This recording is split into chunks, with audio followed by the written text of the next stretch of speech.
110km 단속 구간입니다. 2분 정도라는 것을 알아냈답니다. 정말 대단하지 않습니까? 하지만 놀라기에는 아직 이릅니다. 왜냐고요? 만약 빛의 속력에 한계가 없고 무한이라면 이후로부터 지구까지 온 빛의 그 무한한 속도로 인해 공전 주기가 일정하지 않을 이유는 없는 것이죠. 하지만 이후로부터 지구까지 오는 빛은 그 거리가 멀어졌을 때 이동 시간이 더 걸렸고 짧아졌을 때 더 걸렸습니다. 이러한 빛의 속력은 무한이 아니라 무엇이다? 그렇죠. 유한한 것임을 알 수가 있는 것이다 하는 얘기입니다.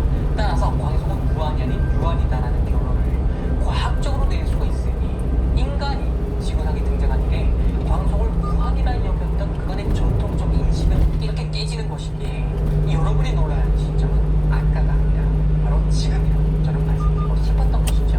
그리고 광속이 유한하다는 것을 확인한 웨버는 이제 그 값이 어떻게 되는지 즉 전방에 터널이 있습니다. 확인하는 작업을 했습니다. 이유가 목성을 한 번 공전할 때 걸리는 시간은 약 42.5시간.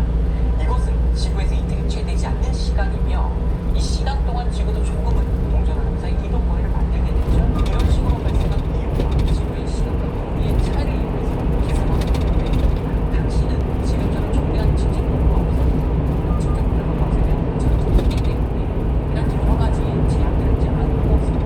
1976년 계산하게 되었으니 그 결과 인간과 광속에 대한 값은 진공 중에서 총 21.4만 킬로미터였으니 이것은 오늘날 밝혀진 실제의 값보다 약 30% 정도 작은 값이었다라고 말씀드릴 수 있겠습니다. 그리고 바로 이것이 인간이 얻은 최초의 광속에 대한 값이었습니다. 그 의미는 참 크다고 볼수 있겠죠.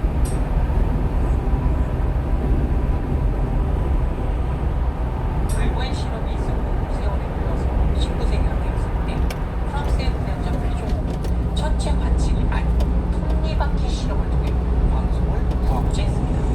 그는 빛을 관측하는 장치와 빛을 반사시키는 장치를 약 8.6km의 거리 차바닥에 놔둔 후에 빛이 도착하는 지점의 경우 톱니바퀴를 잠시 후 상습 결빙 구간입니다. 값을 구하고자 했죠. 자, 지금 이렇게만 얘기를 들어서는 도대체 이게 광속을 구하는데